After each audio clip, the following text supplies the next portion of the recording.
So something I haven't really mentioned before is that I am a huge fan of the Saw films. At least I don't think I've mentioned this before. And when I say the Saw films, I'm talking about like Saw, the super gory exploitation, like the thing that started the whole gore porn craze, like that, like the thing that people like label as the thing that ruined horror movies for a while, Saw.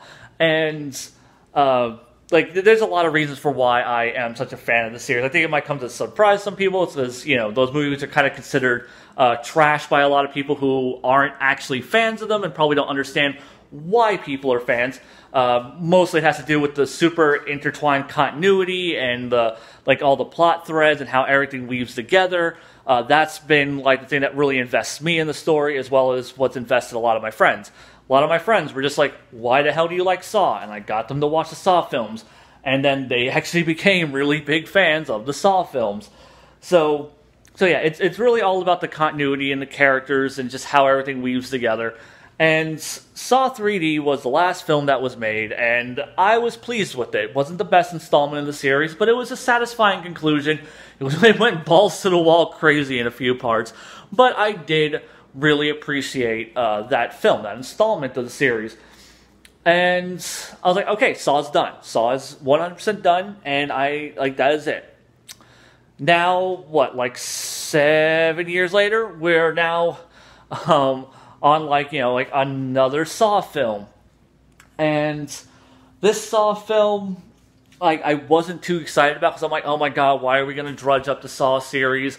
It had a good conclusion. We don't need to make another one of these. And I was like, alright, fine. Like, I see the trailer. Trailer looks good. I'm like, alright, movie, I'm going to give you the benefit of the doubt here. I'm going to give you the benefit of the doubt. I'm going to try it out. And I liked it. I liked Jigsaw. I thought Jigsaw was a fine conclusion to the series. Or not conclusion, but continuation of the series. Picking up from the last film. It's been like, continuity-wise, it's been 10 years since Jigsaw died.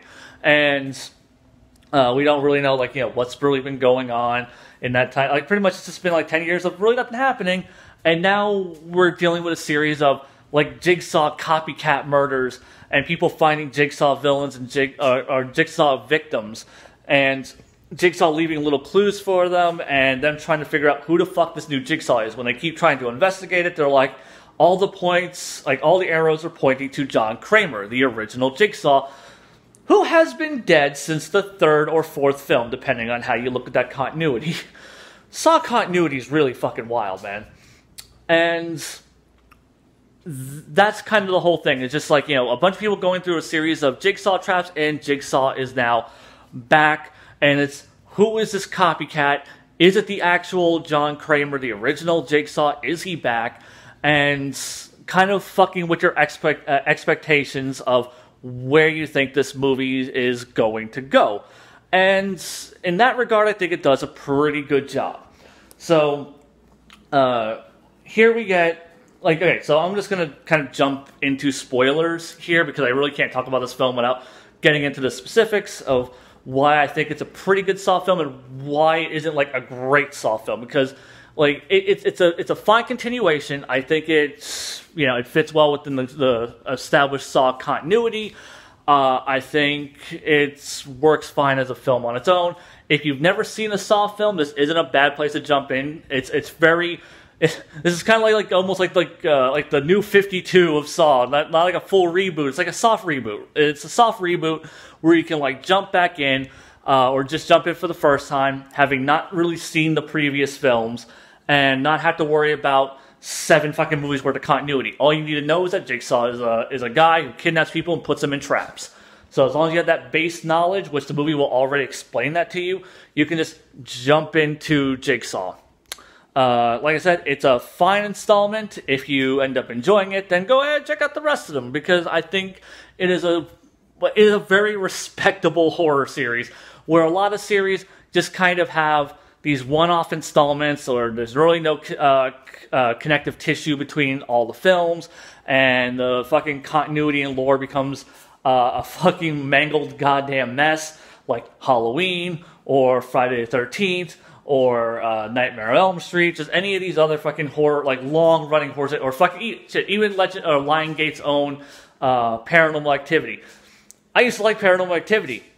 After the third one, the continuity just got fucking stupid, and the story became goddamn retarded. The movies were trash, and they buried their own fucking series that I thought was actually kind of cool for a while. Saw, on the other hand, has never had to worry about that. Saw has always had like people behind it who really gave a shit, really paid attention to the continuity and how everything worked, and really gave a shit about the lore and the characters and providing people with like a story that was worth investing in. At least, you know, a story that was worth me investing in and a lot of my friends investing in. So, yeah, I'm about to jump into spoilers, so if you don't want to hear that, jump the fuck out now. So, the big gimmick in this movie is that it is a dual timeline. Like, the traps that we're seeing are all happening in... all the traps that we are seeing are happening before Saw 1. Way before Saw 1. And all of, like, the detective shit that we are seeing is in the present day, like 10 years after Jigsaw has died. So basically we're being led to believe that the copycat murders and the traps that we're currently seeing, which are clearly, like, is, you know, the movie really fucks with you in this regard, where it is... like, all the points, like I said, point to John Kramer, the original Jigsaw being Jigsaw. And then, you know, we get the reveal where we see Jigsaw still alive. And it didn't really have the same impact on me that I think the movie was going for, because I kind of figured out the dual timeline thing. It's like, okay, these have to be set in the past.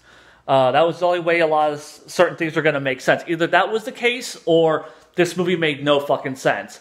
And when it brought John Kramer back, I'm like, okay, well, this movie is either... these segments are either taking place in the past, or they're going to do something really goddamn stupid and be like, John Kramer had a twin brother that we never knew about, and now he's taking up the mantle of Jigsaw. And I'm like, Saw isn't that dumb of a series. Saw can do some dumb shit, but it's always like crazy continuity world building shit, not like, and then they go fucking soap opera direction of his evil twin brother, who is also just like him and carrying on. It's like, yeah, no, it's never going to go that route. Thank goodness. So, yeah, you know, we've gotten, you know, we got like the dual timeline thing going on. And it's a pretty good red herring, and I wasn't sure who the copycat Jigsaw was going to be.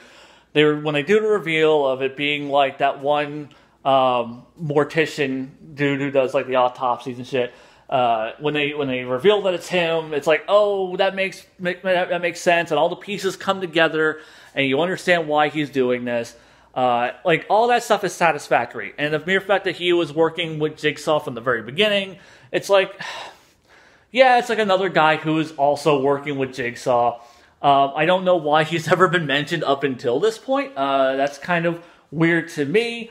Maybe he was one of the... maybe they could retroactively, in another film, say that, like, oh, he was one of the guys in the pig mask who helped Dr. Gordon get Hoffman at the end of Saw 3D. Maybe that could have... maybe they can do that. Honestly, I'd be really cool if they did that, because I'd be fine with that. But yeah, so... with Jigsaw, you know, like I said, it fits into the continuity well. It works fine on its own, but there are some problems. And the main things I have an issue with are how the traps are set up, and how they're set up in a certain order that don't really...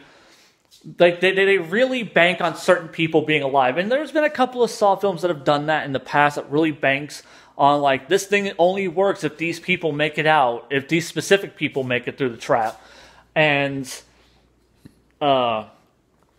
in Jigsaw, it is, like, you know, it's just kind of this problem where it's just, like, after they get past the, like, the very first trap that's in the, that's shown in the trailer, where they're all wearing the buckets on their head and they're being pulled towards the circular saw blades. After they get past that, the very next trap is for a very specific person. And, like, if they had died in the circular saw blade trap, which they almost do, they almost die, they, if they had died in that, they wouldn't have been able to do the next game. So that means that they wouldn't have been able to progress. Anyone would have been able to progress through the Jigsaw trap. So Jigsaw would have had to, like, make up a whole new fucking game on the spot and be like, oh shit, Mitch, do your thing instead, because you lived and that bitch didn't. So there's that. Also like the guy Mitch, like, he has his thing that's a little bit later on. It's like, well, if he had died, and then there's like the other one where dude gets his leg caught in some wires, and they're in a grain silo thing, like a couple of the characters are in the grain silo, and it's just like, and apparently that wasn't meant to be like a specific trap.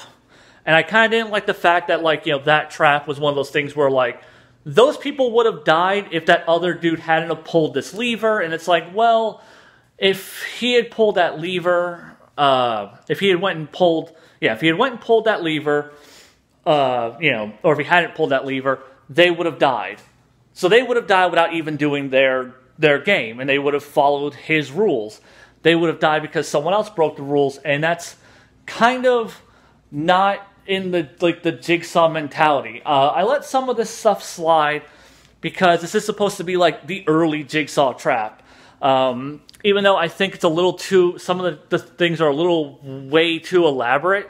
They do explain like the location and that it's like his wife's farmhouse. So, he's had time to fuck with a lot of this stuff.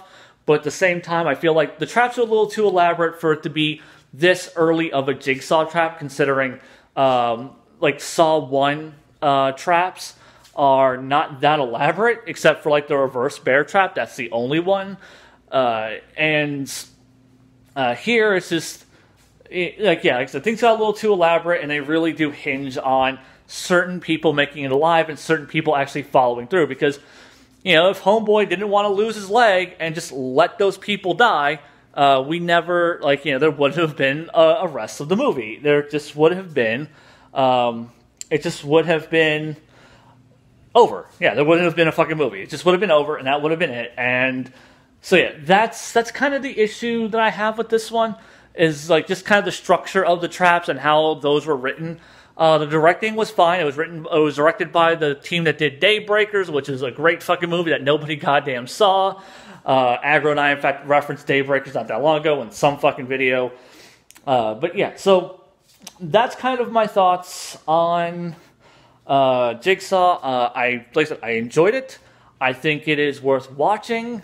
Honestly, after this, I kind of want to go back and rewatch the other 7 films because I haven't seen them in a few years.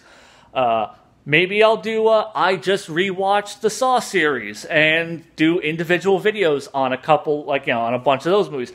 If you guys would be interested in that, let me know. If you guys want to know why I like the Saw movies on a film-to-film basis, tell me in the comment section. I'll get into that, and I will talk about why I think each film is good or bad, or, what keeps me invested in the series as a whole.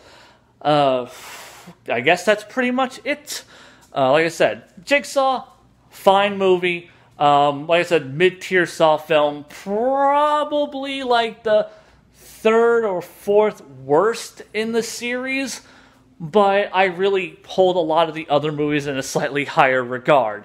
So, yeah, I would say, it's definitely better than, Saw 3 and Saw 5. But, yeah, just definitely nowhere near as good as the original film. Nowhere near as over the top. Because, yeah, this one isn't even that gory. They really... Because it kind of feels like very much a soft reboot where they're like, we're just going to reset the series and, tone down the gore, tone down a lot of the violence, which is fine with me because I've never really been invested in Saw because of how gory some of the traps were. In fact, I think Saw 3 and Saw 7 took things a little too far, and I'm just like, oh my god. But, this one definitely takes the gore back down a lot. It's nowhere near as visceral. It's nowhere near as hard to watch as some of the other installments. So yeah, it's a good beginner Saw film, and like I said, if you've never seen the Saw series, not a bad place to jump in. You can kind of get a feel for what it's like, and then you can go, all right, let me go watch some of the other films if you feel so inclined. I mean, they're all on Netflix, so if you have Netflix, you can watch them right now until they clear out their Halloween slate and start posting new shit. So yeah, until next time, Xeon, out.